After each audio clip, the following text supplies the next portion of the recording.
Están entrando aún algunas personas, pero podemos dar comienzo a esta segunda mitad de la sesión de esta mañana. Vamos a escuchar en primer lugar a Rosa María Capel, catedrática de Historia Moderna emérita en la Universidad Complutense y que va a abordar el siguiente capítulo que nos interesa, es el de la prensa. Adelante. Buenos días. En primer lugar, quiero empezar expresando mi agradecimiento y felicitación a las organizadoras del Congreso, en la persona de la doctora Amalia Descalzo, pionera y autora de referencia en los estudios sobre la vestimenta, y también a las instituciones que han hecho posible todas estas sesiones del Congreso. Cuando escuchamos el término moda, inmediatamente vienen a nosotros dos imágenes, una la de la vestimenta y sus complementos, otra la de la mujer. Las dos son ciertas, pero a su vez, si nos quedamos ahí, las dos son reduccionistas, porque el término moda es un término mucho más amplio de referirse solo a la vestimenta, si bien es verdad que vestimenta y complementos constituyen un espacio por antonomasia de esa moda. Igualmente, la moda no está referida solo a la mujer. Jovellanos ya nos decía que no debían atribuirse el gusto por la moda a la liviandad de las mujeres solamente, puesto que ofrecían iguales comportamientos los hombres. Y añadía, aunque por su más fuerte constitución debían de estar libres de esta especie de caprichos. Él mismo, Jovellanos, debía de vestir bastante adecuadamente en todos sus compromisos. Incluso en el 18 había algo que se llamaba el peinado a los jovellanos, que no era fácil de mantener, por lo que cuenta. Esa moda, con independencia, dejando a un lado este debate sobre todo lo que ella comprende el término, en el 18 constituye uno de los temas principales de debate, de lo cual es gran evidencia el gran número de textos que encontramos en la época sobre la moda y también la nutrida historiografía que hay sobre ella, referida al 18, a la Ilustración, y también historiografía que no solo se hace desde la perspectiva de la historia de la moda, sino también de la historia de las mujeres, etc. Ese protagonismo que tiene la moda en los debates del siglo XVIII es fruto, sin duda, de varias cosas. Por un lado, de los numerosos intereses que se tejen en torno a ella, y no hablo solo de los económicos. En segundo lugar, del importante papel que la moda juega en la definición de las identidades de clase y también en su contraria, que es el papel que juega la moda en la confusión identitaria. Amaya acaba de decirnos cómo la basquiña está en todas las clases y también cómo la gente de las capas más humildes se viste de gala, incluso por encima de sus posibilidades. Y es que la moda alimenta las apariencias, y esas apariencias son un modo de visualizar lo que se es, y ahí están todas las leyes suntuarias reservando ciertos tejidos a determinados grupos sociales, pero también la moda es un medio de simular lo que no se es, pero se desearía ser o pasar por ello. El Diario de Valencia, en 1792, definía de algún modo esta apariencia diciendo que se quiere parecer lo que no somos y ser lo que no parecemos. De este modo, por esa imbricación de moda e identidades, de clase y de género también, la polémica de la moda y del lujo conecta con el debate del 18 acerca de las funciones y el protagonismo de los distintos grupos sociales. Y también conecta con el debate sobre la identidad y las relaciones de género. En suma, se puede decir que forma parte de la crisis que vivían los valores aristocráticos y cortesanos ante la emergencia de otros nuevos valores relacionados con la burguesía y el individualismo. Pero es que además hay todavía otro motivo por el cual la moda tiene importancia, y es que la moda introduce usos y estilos sin permiso de la autoridad. Y a pesar de que se dice que es efímera, una gran parte de esos usos y estilos logran perdurar en el tiempo. De ahí la necesidad, en una sociedad en transformación como la del 18, de establecer con claridad cuáles son sus contornos. La polémica de la moda está vinculada con otros tres términos: lujo, ostentación y la ya citada apariencia. Es cierto que la polémica del lujo se da en siglos anteriores, pero a esa polémica el siglo XVIII aportará una visión nueva y sobre todo añadirá nuevas consideraciones.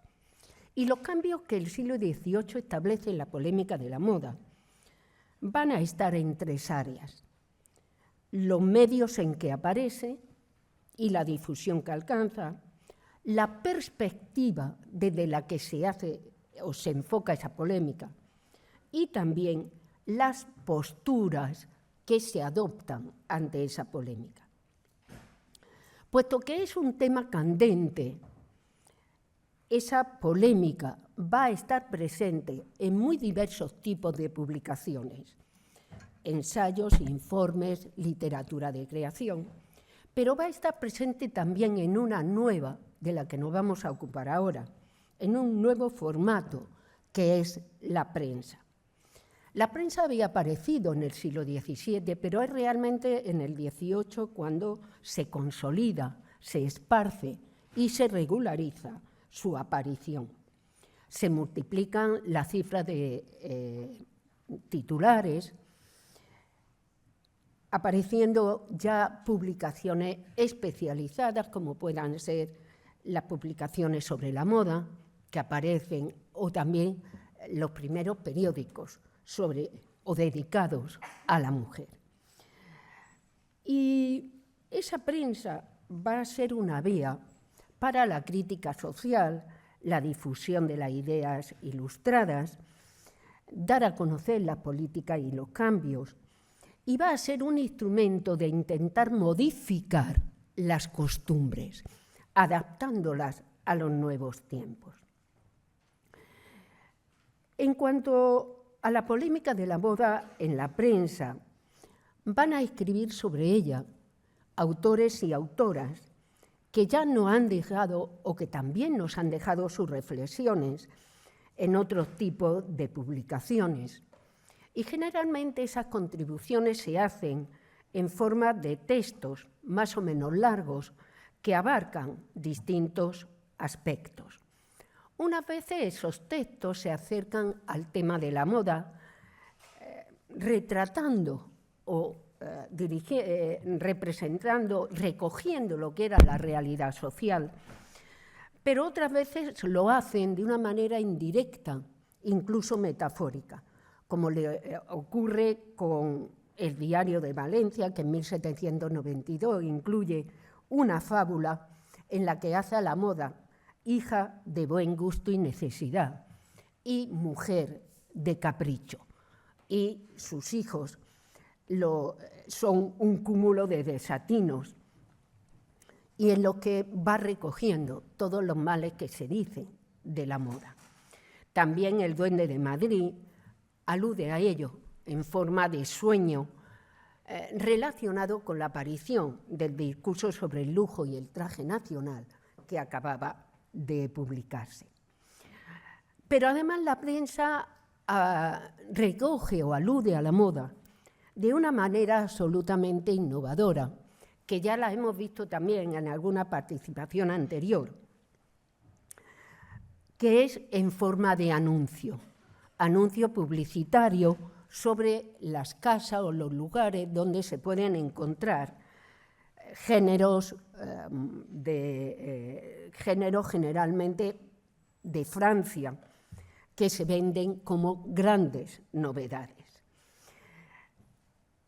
Y además, en esa prensa, bien en la prensa específica de moda, bien en la prensa específica o más generalista, pero con secciones sobre la moda, aparecen referencias sobre las tendencias que vienen de París, o incluso recetas de cosméticos, como la que incluye el diario noticioso, de una excelente agua y cosmético para blanquear la cara, que dice que se llama aguas de pichón, que le gusta mucho a las dinamarquesas, y a continuación da la receta para prepararla, diciendo que su composición, como se sigue, es impertinente y prolija, y viene todo lo que habría que mezclar para tener ese agua. En cuanto a la perspectiva desde la que se aborda la polémica, encontramos por un lado la perspectiva tradicional de la moral, que parte de presupuestos religiosos, que condena sin paliativos todo lo relacionado con el lujo y la moda, incluso acerca los conceptos de lujo y lujuria hasta llegar a confundirlos. Y esa polémica también refiere esa condena especialmente a la mujer, que es la encarnación de la lujuria y nido de todos los males. Esta perspectiva moralista se mantiene igual en el siglo XVIII, pero lo que no mantiene es el monopolio de la polémica sobre la moda, y tampoco mantiene la absoluta influencia que en eso tuvo en siglos anteriores. Con la Ilustración aparece otro modo de abordar esa polémica de la moda y el lujo, que es la que constituye el presentar el tema ante el tribunal de la razón, de la utilidad y del progreso. Tres conceptos esenciales en lo que es el pensamiento ilustrado. Desde esta perspectiva, o en este tribunal, no hay juicios de valor dicotómicos, bueno o malo. Lo que sí hay es una evaluación de las consecuencias de esa moda, que tiene beneficios y tiene perjuicios. Y al enfocarlo desde esta perspectiva, aparecen nuevas y amplias ámbitos de análisis. Aparece el ámbito económico, la perspectiva económica relacionada con la producción y el valor del consumo. Aparece la perspectiva social relacionada con la jerarquía social, la filosófica relacionada con las ideas ilustradas, la política de Estado relacionada con el protagonismo político de las nuevas élites. Incluso aparece dos campos que hasta entonces no estaban de ningún modo, que es, en primer lugar, la perspectiva higiénica, la influencia de la moda sobre la salud. Y ahí se señalan todos los perjuicios que la moda tiene para el cuerpo femenino. Incluso se establece una contraposición entre las mujeres que usan de esa moda más tradicional, digamos, que se las dibuja como pálidas, estrujadas, y en un ocio que más parecían estatuas que mujeres, y aquellas que adoptan las nuevas tendencias, que venden robustez, agilidad y viveza. Y es verdad que el tontillo pues, no facilita mucho el movimiento. En cuanto a la estética, la perspectiva estética, se amoda la moda con relación a los nuevos modelos corporales y gestuales que aparecen en el siglo XVIII. El Duende de Madrid decía: los prejuicios que ocasionan semejantes vestidos, que además de traeros de continuo en una fastidiosa alternativa y en peligro de un mortal accidente, ningún realce dan a vuestra prodigiosa hermosura. ¿Cuáles son las posturas, el posicionamiento de la sociedad ilustrada o de la sociedad española del XVIII ante este tema de la moda y el lujo? Teniendo en cuenta los periódicos, nos damos cuenta que desde las filas ilustradas, desde las filas no ilustradas, se mantiene la condena absoluta, usando fundamentalmente criterios morales. Pero entre los ilustrados se tiende a valorar el lujo y la moda en conexión con las estrategias de los grupos sociales emergentes dirigidas a encontrar sus propios símbolos externos que los singularicen socialmente. Roger Chartier hablaba de cómo el fasto característico de lo cortesano y lo aristocrático deja paso a un lujo propio de la sociedad civil y vinculado además al buen gusto. El buen gusto como signo de civilidad y de distinción. Tengo también unas palabras de Jovellanos, pero como no nos da tiempo, no voy a leerlas. Y es que los ilustrados eran conscientes de que el juicio sobre el lujo y la moda tenía caras ambivalentes o contrapuestas.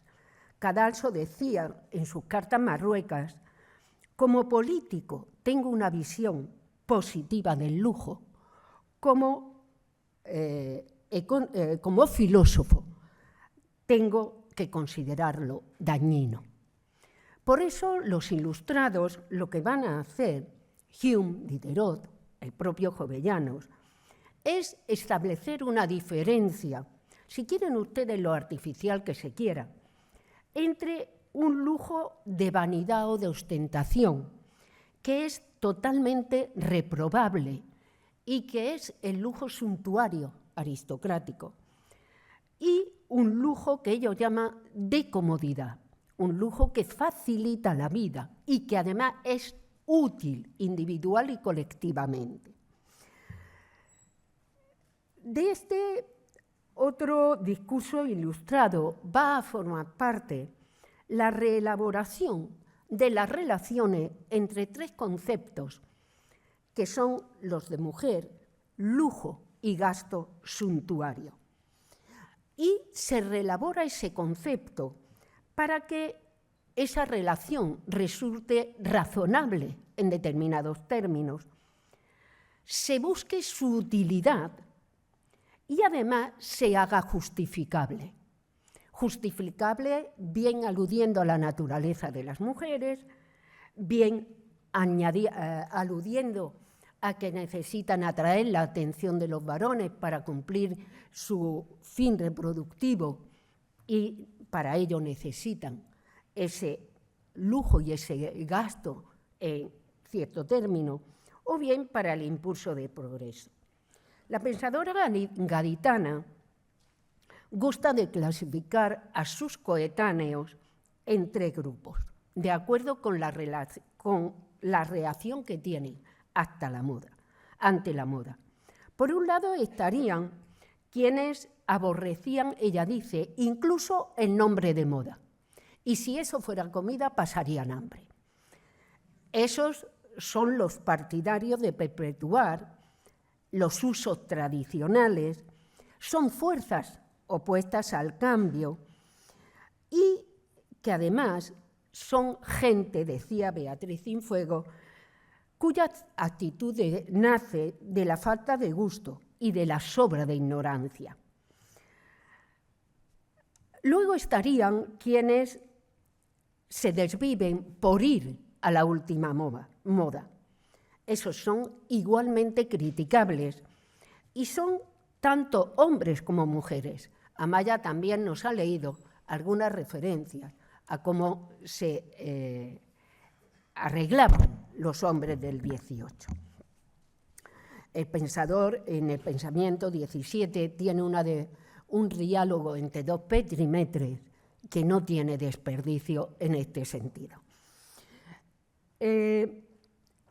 A este grupo le critica por un principio esencial, y es que estar dedicado a querer estar a la última, apeteciendo, decía el Duende de Madrid, con ansia los últimos trajes, sin estimar en ellos más particularidad que el accidente de nuevo, es una locura y es fiar el gusto a los intereses y juicios ajenos, menos conformes a la razón.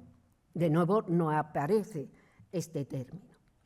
Además de los perjuicios que trae consigo, perjuicios económicos, familiares, sociales, porque la gente gasta por encima de lo que puede y no atiende a sus necesidades y se endeuda, quitando dinero de una inversión productiva de él, y además también perjudica a las políticas de Estado. Finalmente, y aquí voy a terminar, estaría el grupo de quienes aceptan el lujo y la moda racionales. De nuevo no aparece el término razón, o de comodidad.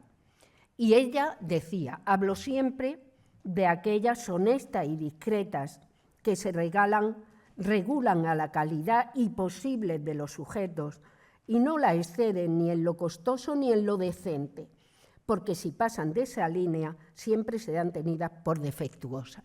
El párrafo merecería un debate enorme que contiene todos los principios del pensamiento ilustrado. A esta moda la pensadora gaditana le atribuye todas las utilidades posibles para el progreso, porque genera beneficio económico al impulsar la industria nacional, porque genera beneficios sociales, porque permite distinguir entre lo superfluo y lo necesario y hace la vida más agradable y apacible.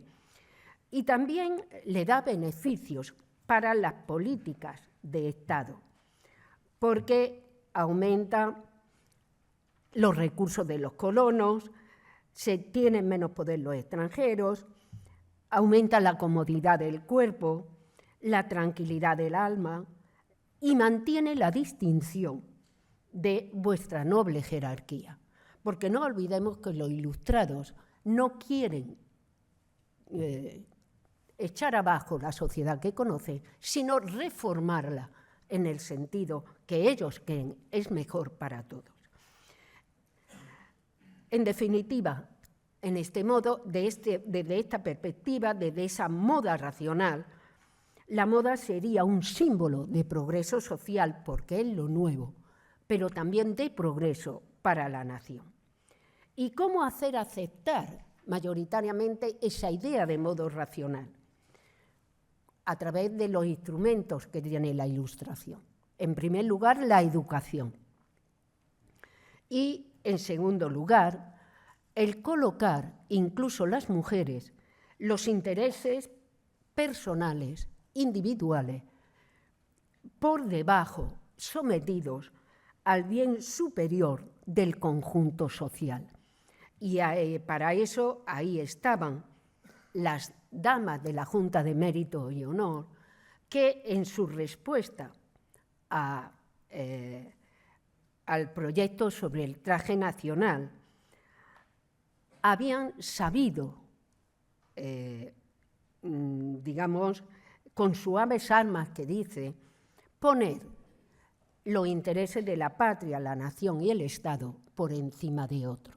Y ellas debían ser como el espejo o el modelo que trataran de seguir las demás.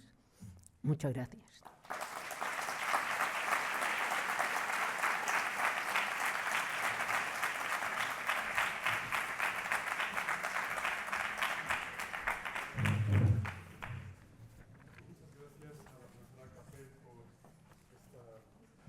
Formidable aportación. Y entonces pasamos a escuchar a María Prego de Lis, el responsable de la Biblioteca del Museo del Traje. ¿Dónde está la presentación? No quiero tocar. Ya me la están preparando.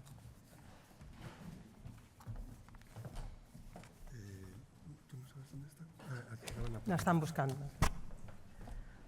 Bueno, aprovecho estos minutitos rápido para no perder mucho tiempo en agradecer a Amalia, gracias por meterme en el lío. Me costó mucho aceptar esta invitación porque me siento un poco fuera de mi entorno. Yo ya he presentado aquí alguna comunicación, pero mi público siempre ha sido bibliotecario. Voy a hablar como bibliotecaria, voy a hablar como el nexo entre la información, los contenidos y los investigadores, que sois vosotros. Voy a centrarme con esto. Bueno, y empezamos hablando de qué es lo que supone la prensa como una aliada natural de la moda, porque comparten dos elementos esenciales, que es la periodicidad, el carácter periódico que tiene la prensa, con ese mismo carácter periódico que va a adquirir la moda a lo largo de los siglos. También la prensa es la que recoge la crónica del momento, de su tiempo, recoge los hechos que están sucediendo en ese momento y, por lo tanto, también van a recoger cómo se viste o cómo se vive en ese momento. Por lo tanto, su estudio con el paso del tiempo va a ser esencial. Quizá en su momento, como estamos viendo todas estas portadas contemporáneas, el valor que damos a este tipo de publicaciones es más, como comentaban, fungible. Es una publicación que compramos para el mes, para un viaje, pero que luego seguramente vamos a despreciar o tirar. Os sorprendería saber la demanda que hay ahora mismo en la biblioteca del museo de prensa de los años 60, 70 y 80 con las colecciones incompletas que todavía tenemos. Lo que quiero decir con esto es que en su momento este tipo de prensa tiene un valor relativo, un valor documental relativo, que va ganando ese valor cuando se van echando décadas sobre ella. Y va a resultar fundamental para el estudio posterior y la investigación, en nuestro caso, de la moda. Quería fijar, bueno, me había saltado lo de las colecciones, pero lo voy a ir hablando en el camino. Quería fijar lo primero, y me voy un poquito atrás, cuando se empiezan a establecer los elementos que van a configurar la futura prensa de moda, que se va a definir sobre todo en el siglo XVIII. Y no puedo dejar de lado el maravilloso figurín de moda, que tenemos que llamar así, de Alberto Durero, de 1495, en el que se ve a una veneciana, en el que en la misma estampa se aprecia tanto la vista casi frontal con el boceto al fondo de la vista de la parte de atrás. En los figurines del siglo XX, en los que se utiliza para confeccionar prendas, se utiliza este mismo modelo. No creo que él tuviera esa intención, pero sí que es verdad que sirve de elemento en el que pone todo el interés en la descripción del traje. También en los códices que todos conocéis y en la historia del traje son esenciales, el de Christopher Weidich, el Códice de Trajes, en el cual vemos una de las ilustraciones, el mismo personaje con una perspectiva de perfil y la otra trasera en la que se ve perfectamente el detalle del peinado con ese trenzado. O en el Códice de Trajes de la Biblioteca Nacional, en el que vemos un conjunto de personajes que responden a distintos tipos de trajes. Es importante fijarse en estos detalles porque son los que luego lo vamos a volver a encontrar cuando se defina ya el figurín de moda para la revista de moda en el 18 y posteriormente, por supuesto, en el 19. Otra cosa importante es que en el Códice, en el Baidich, empezamos a ver ya las descripciones de los trajes, algo que también va a ser una constante. En este mismo siglo, en el siglo XVI, se producen una cantidad enorme de grabados en los cuales el traje es el auténtico protagonista.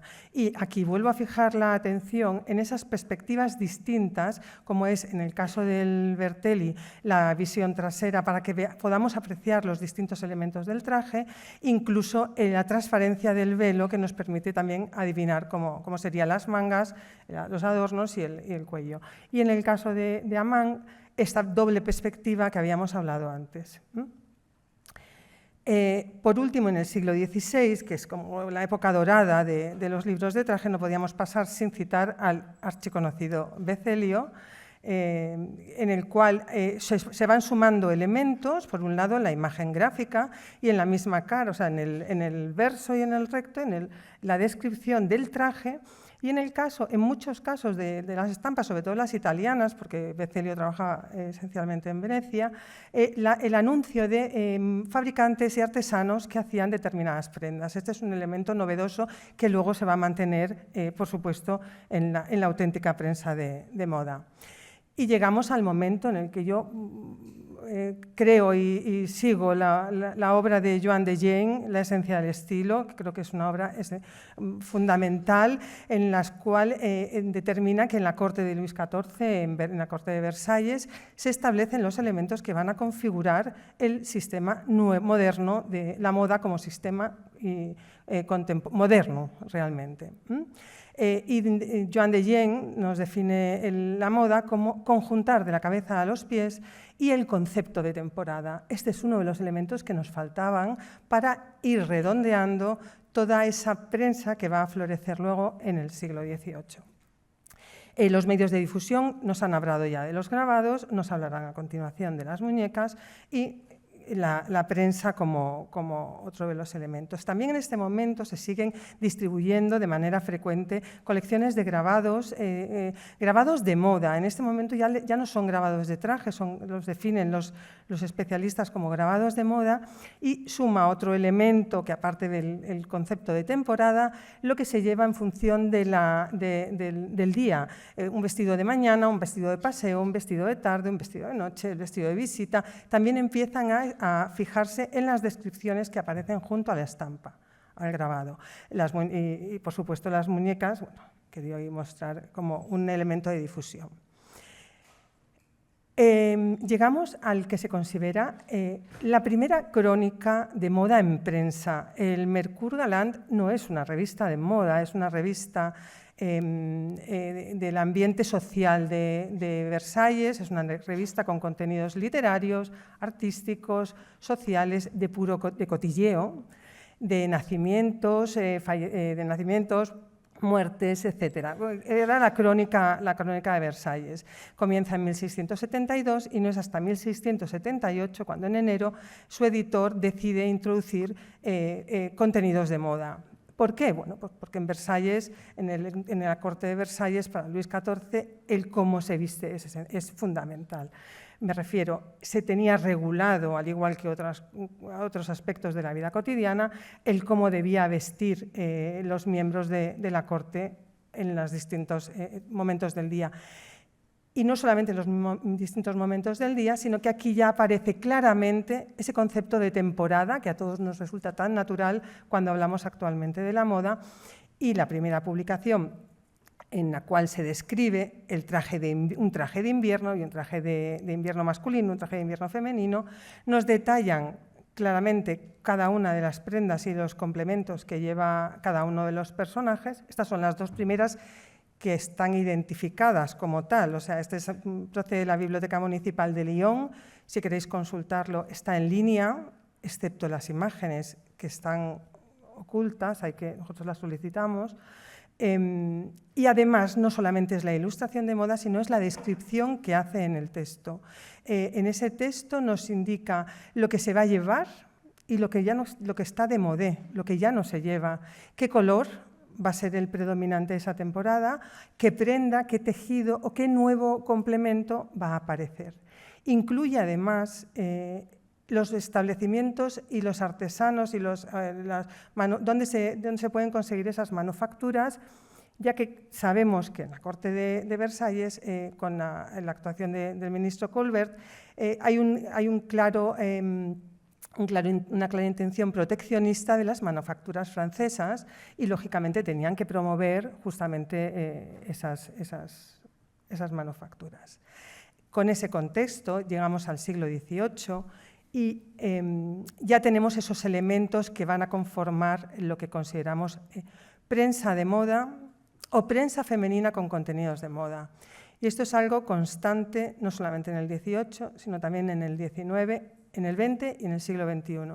Muchas de las revistas que consideramos revistas de moda realmente son revistas de carácter general dirigidas a un público, a partir del XVIII a finales y ya en el XIX claramente a un público femenino, en los que hay además contenidos de moda. Las revistas específicamente de moda son más extrañas, más raras de encontrar. En el siglo XVIII, según las historiadoras de los grabados de moda y de la prensa de moda, más de las clásicas, fijan en 1770 la aparición del primer grabado de moda en prensa. Anteriormente, en esos 2/3 del siglo XVIII, parece que hay un vacío. Gaudriet nos dice en su obra del grabado de moda francés que hay documentación referida a una publicación que se editó, y tenemos referencias por bibliografías, en 1728, el Cabinet de Nouvelles, de la que no se conoce ningún ejemplar, pero sí que hay constancia en las bibliografías. Eso es algo habitual a la hora de reflejar de esas bibliografías que luego resultan esenciales para la investigación, en la que hay constancia de obras que luego se han perdido. En este caso nos habla de una revista, de una publicación periódica que se edita de junio a noviembre de 1928 y que incluiría estampas de moda. En 1758 sabemos, porque se conserva en la Biblioteca Nacional de Francia, un prospecto, el anuncio de una publicación de una hoja semanal dedicada a las mujeres, en las que se supondría que hablaría también de moda. Y ya tenemos que llegar a la década de los 60 con la publicación editada en Londres, The Lady Museum. Es una publicación esencialmente femenina, de carácter literario, artístico, con textos de interés para la mujer, y incluye grabados. No hay específicamente información de moda. En este caso, el grabado que he sacado sí que aparecen 2 figuras, pero la imagen responde a la ilustración de un relato que sucede en la publicación. No son grabados de moda al uso. Tenemos que llegar a 1770, que es la fecha en la que fijan Holland y Moore, los citaré luego en la bibliografía al final, en la que se considera la primera revista femenina con contenidos de moda que incluye un figurín. Y aquí entro en lo que nos ha comentado antes José Manuel Matilla, en el tema del color.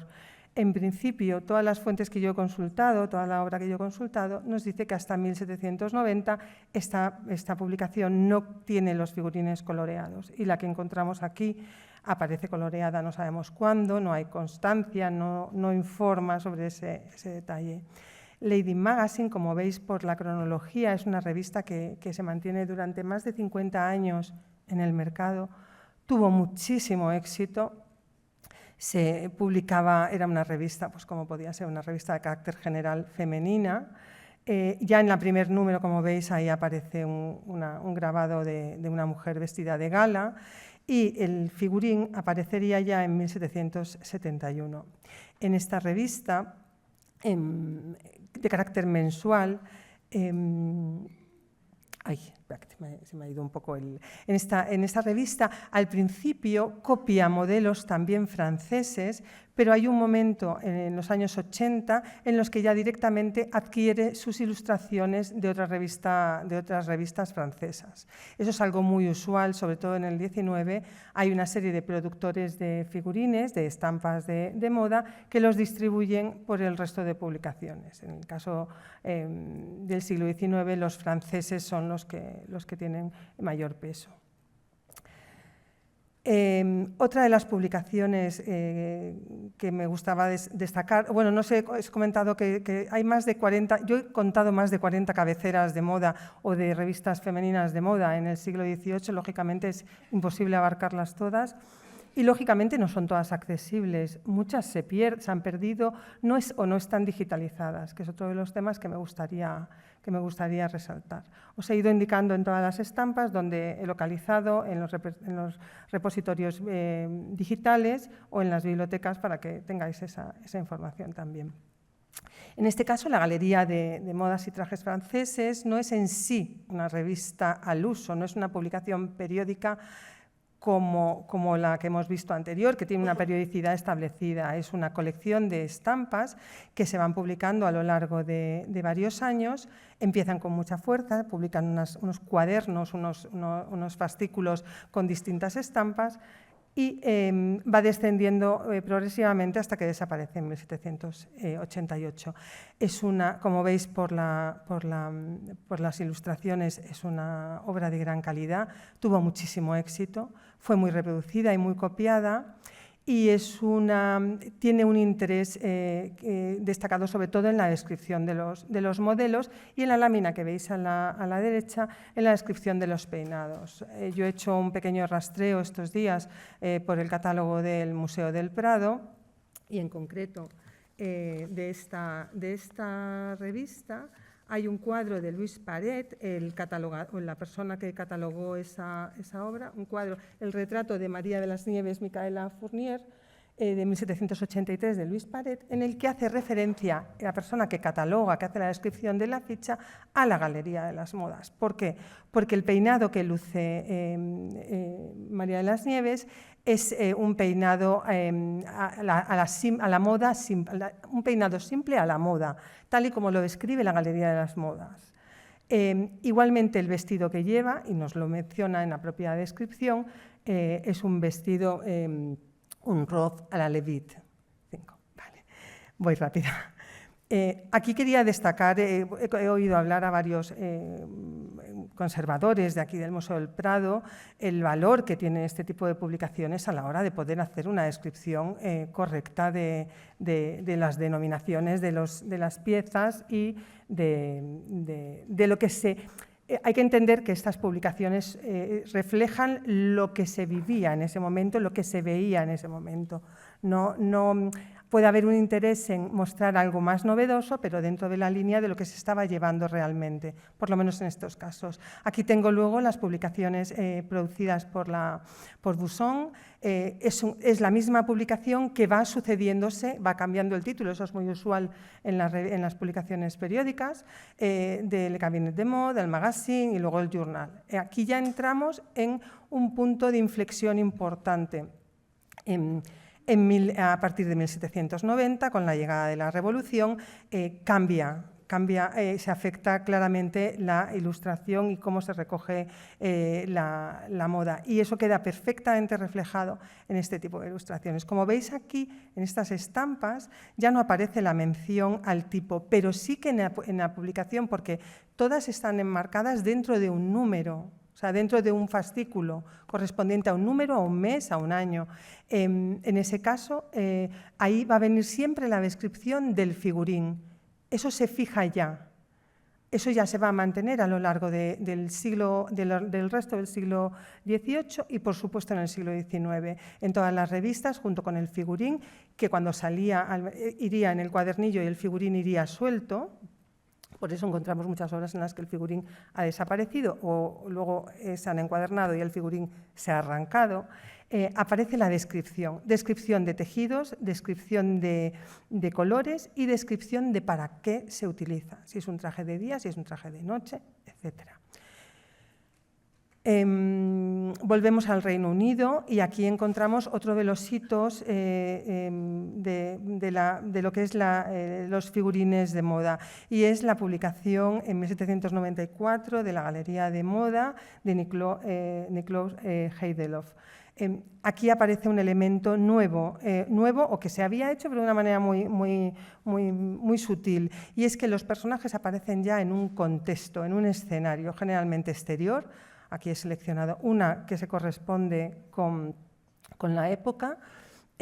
Son ilustraciones de gran belleza que describen perfectamente la indumentaria y los complementos, pero siempre enmarca a los personajes en actividades, por ejemplo, en carruajes, paseando en el parque, etc.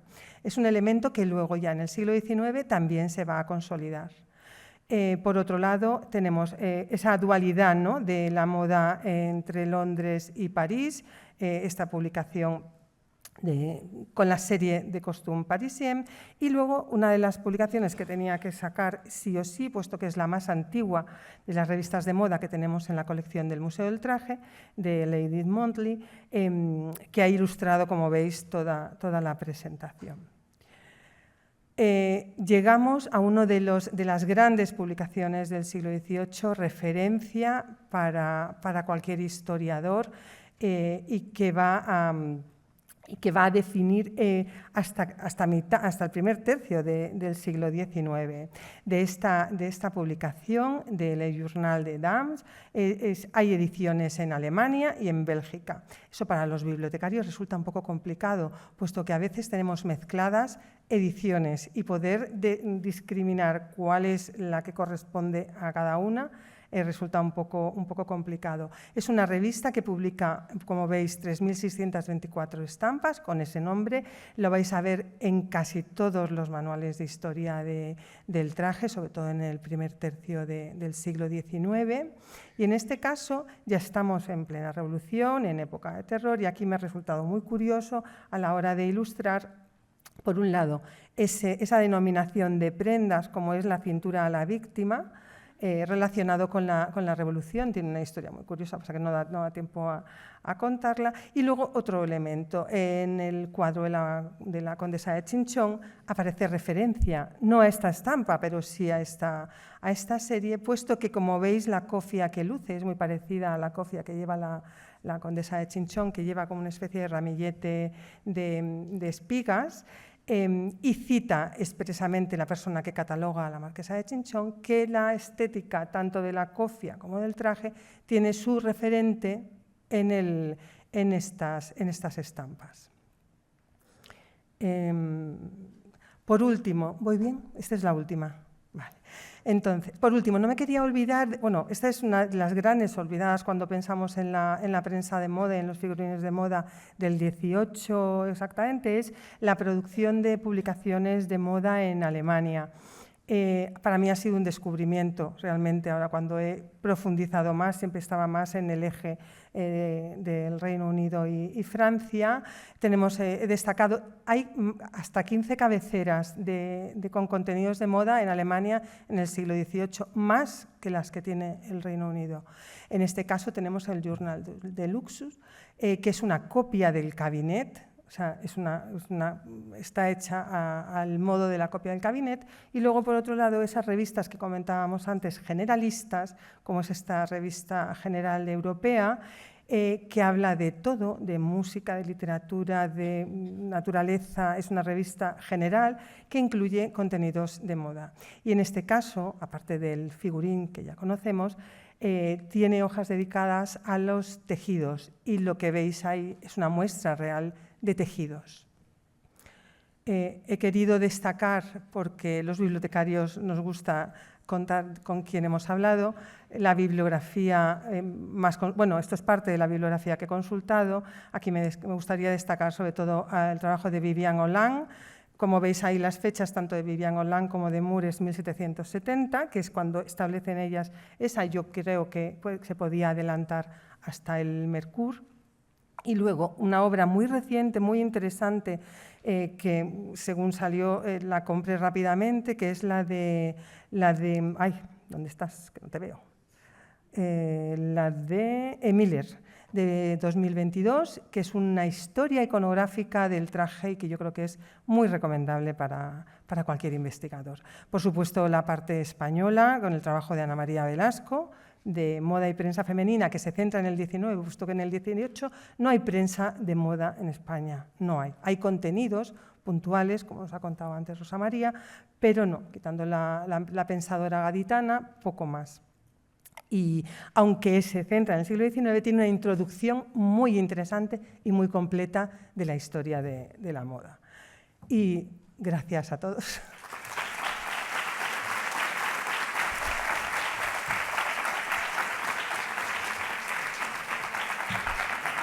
Cualquier consulta podéis escribirme en la biblioteca, en la página web del museo tenéis el correo de la biblioteca del museo para cualquier consulta que queráis hacer.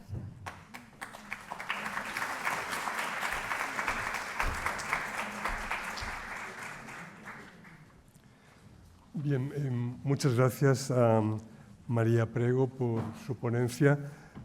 Pasamos a la siguiente intervención, esta vez con Denise Brunat, del Museo de Artes Decorativas de París, que nos va a hablar sobre un elemento que no nos faltaba, que estaba como anunciado en los maniquíes, el de la muñeca.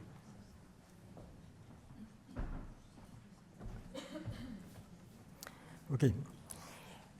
Buenos días. En primer lugar, me gustaría dar las gracias a Amalia, Sandra y Saga por invitarme a esta conferencia.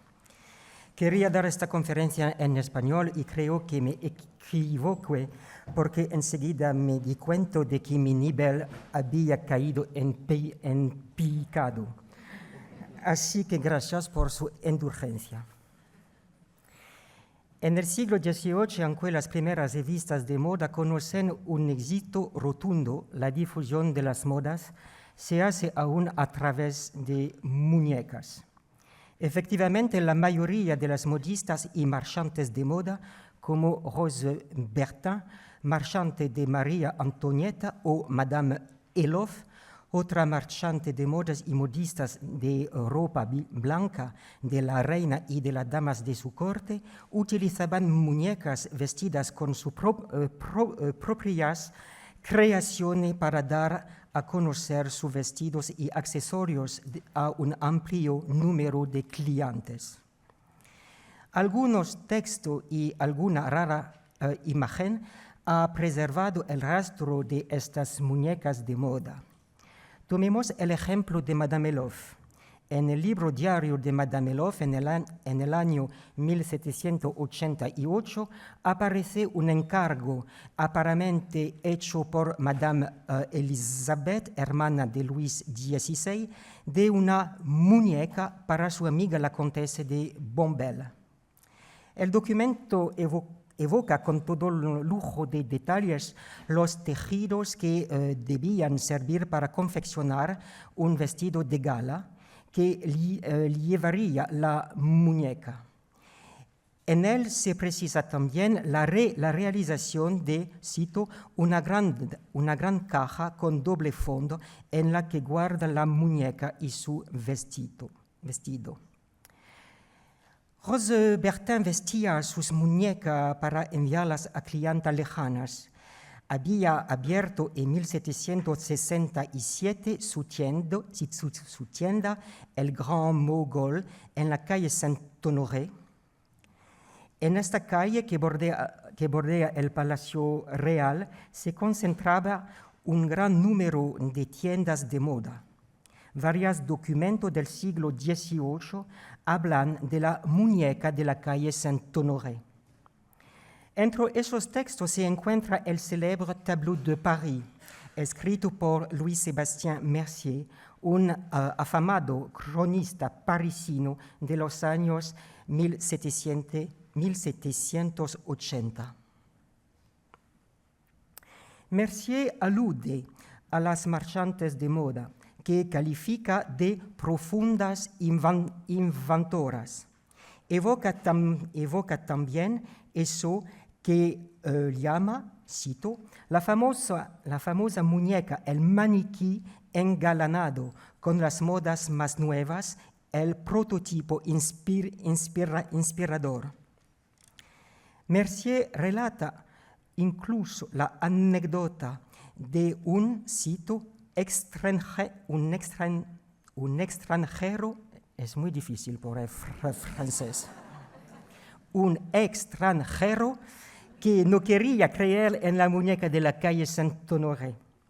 Y continúa, conduje a este incrédulo a la famosa tienda, lo vio con sus propios ojos y la tocó, y tocándola parecía dudar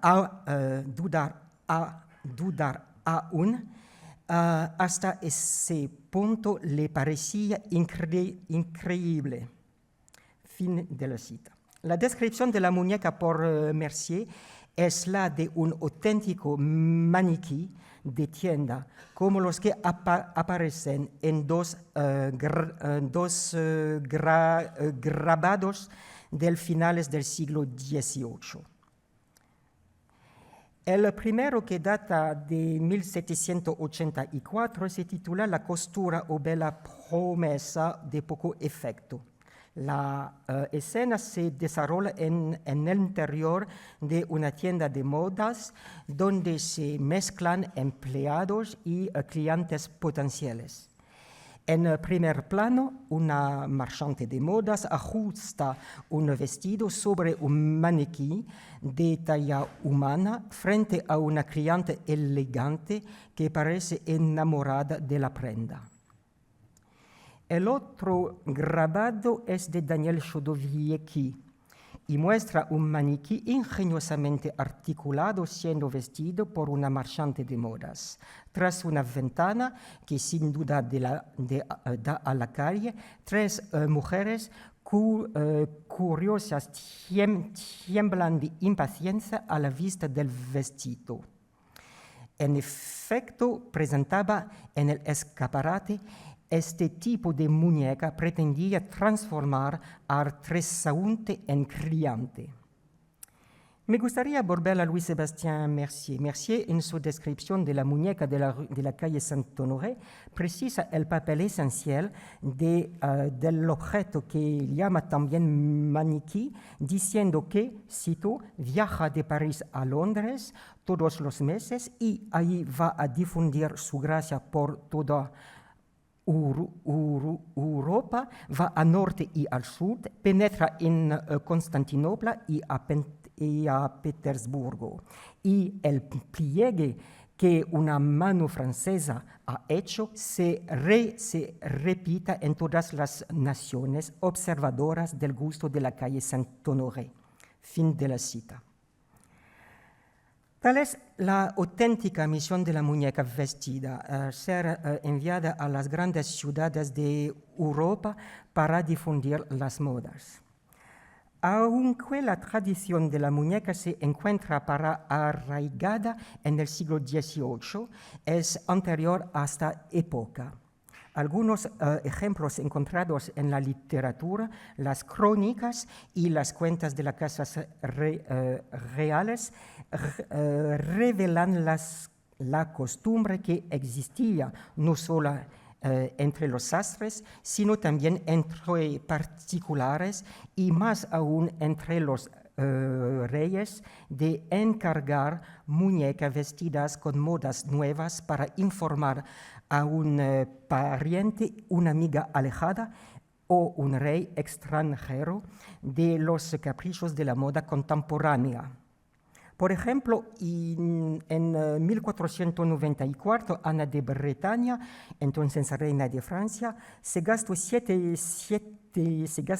libras, aproximadamente un mes de salario de un soldado francés de la época, por haber mandado rehacer 2 veces una gran muñeca para enviar a la reina de España. En aquel tiempo la reina de España era Isabel de Castilla. Y la gran muñeca, como dice el texto para diferenciarla de un juguete, iba sin lugar dudas vestido y peinada según la última moda de la corte francesa.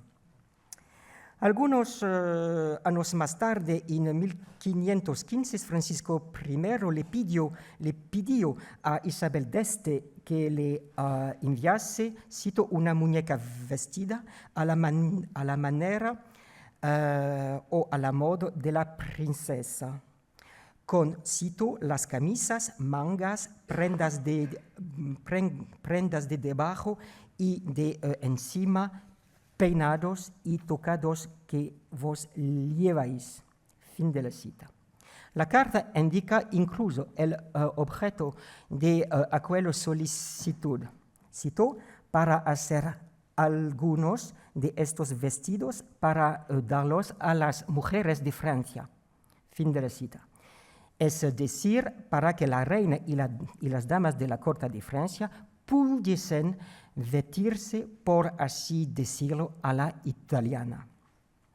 Tomemos otro ejemplo. En una carta con fecha del 24 de julio 1600, Enrico IV informa a su futura esposa, Marie de Médicis, de lo siguiente. Cito, os envío muñecas y os enviaré un excelente sastre. Ya se enviasen de Italia a Francia a petición de Francisco I o de Francia a Italia por orden de Enrico IV, la voluntad regia era la misma, extender una moda gracias a las muñecas para hacer que se aceptara y sobre todo para controlar las apariencias de la corte. Esta función esencial en la sociedad cortesana fue a menudo desempeñada por las muñecas. En el siglo XVII, la circulación de la muñeca transmisoras de los nuevos gustos estaba más vinculada en la iniciativa privada, como la del Círculo de las Preciosas y en el Salón del Sábado, celebrado por Mademoiselle de Scudéry. Desde 1652. En línea con la afición general por la Grecia antigua, Madeleine de Scudéry se hacía llamar Safo, como la poetisa legendaria, y dos muñecas bautizadas Pandoras, como la primera mujer, musa de poetas y pintores.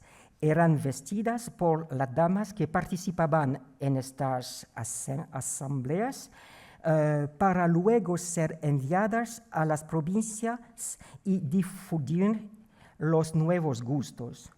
Madeleine de Scudéry, quien frecuentaba la corte de Luis XIV, conocía también las nuevas modas, que era capaz de adaptarlas a pequeños modelos sobre las famosas Pandoras. Se sabe que había dos Pandoras, una grande y una pequeña. Una llevaba un vestido de gala, la otra uno informal. Pero volvamos al siglo XVIII. En la Francia del siglo XVIII y más aún durante la segunda mitad del siglo, la moda es una industria, un actor económico de primer orden, que desempeña un papel fundamental en el pensamiento de las luces. Jacques Savary de Brulon, en su Diccionario del Comercio, publicado en 1723 y 1730, evoca estas, cito, bellas muñecas que se envían peinada y ricamente vestida a las cortes extranjeras para llevar a ellas las modas francesas de los trajes. Más adelante, cito de nuevo esas, figuras adecuadamente vestidas y peinadas, bien de hombre, bien de mujer, que se mandan a los países extranjeros para mostrarle las modas de la corte de Francia. Fin de la cita. Desde Versalles, la propia María Antonieta envía muñecas vestidas a sus hermanas, María Cristina, que se había cuidado en Viena, y María Carolina, reina de Nápoles. En una carta con fecha del 7 de enero de 1771, María Antonieta le dice a María Cristina, cito, ordene de un inmediato a una de mis damas que es muy inteligente, que ejecutara vuestro encargo. Tendréis una muñeca con tejidos de león. Fin de la cita. En otra carta del 17 de abril de 1786, la reina informa de nuevo a María Cristina, cito, acabo de enviar a nuestra hermana de Nápoles un cargamento de muñecas peinadas y vestidas, era magnífico. Fin de la cita. En 1791 encontramos incluso una muñeca de París en América.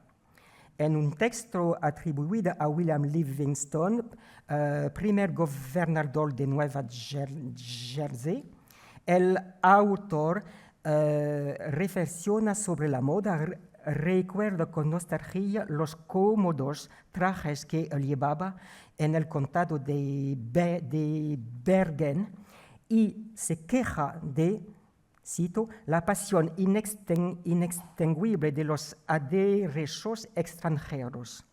Fin de la cita. Alude entonces a la muñeca, cito, completamente engalanada para mostrar la nueva moda, enviada de París a Londres y después de Londres a América, y la señala como responsable de esas alteraciones vestimentarias. Otros documentos revelan que a algunas damas americanas les encantaba ver la muñeca y sus trajes ligados del viejo continente. En 1796, Sally McKean, hija del gobernador Thomas McKean, escribe una carta dirigida a su amigo Anna Payne, cuñado del presidente Madison, las palabras siguientes. Fui ayer a ver una muñeca que ha llegado desde Inglaterra, vestida para mostrarnos la moda. Fin de la cita. Las muñecas son esperadas tanto por aquellas y aquellos que desean imitar las modas de París o Londres, como por quienes esperan sacar de ellas algún jugoso beneficio. Así es que no conviene perderse su llegada. Para ello, la prensa publica auténticos anuncios publicitarios.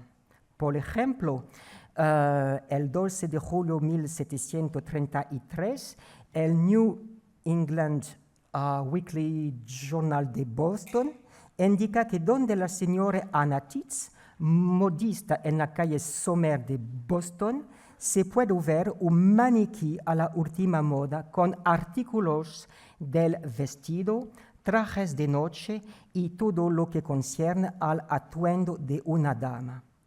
Fue traído de Londres. Fin de la cita. Y lo más sorprendente de todo es que hay que desembolsar 5 chelines para ver la muñeca vestida venida desde Inglaterra.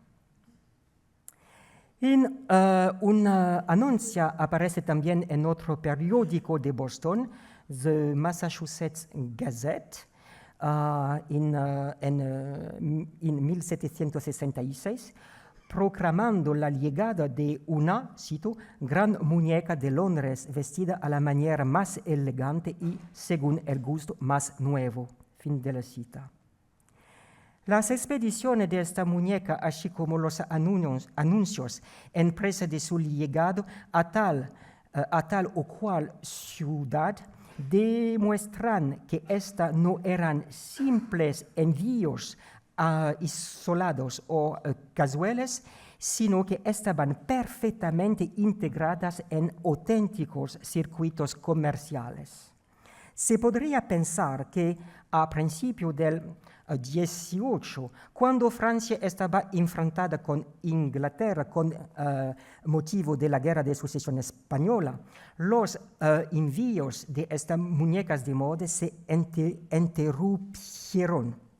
Pero al parecer no fue así en absoluto. Algunos textos nos informan de que la gran muñeca de París poseía incluso un pasaporte para poder atravesar las fronteras en tiempos de guerra. En la segunda mitad del siglo XVIII, como explica en la introducción y por la conferencia de mi colega, las revistas de moda ganaron muchos adeptos entre la clientela interesada en este tema. Los periódicos y las gacetas se llenaron de grabados más ligeros y menos aparatosos que las muñecas.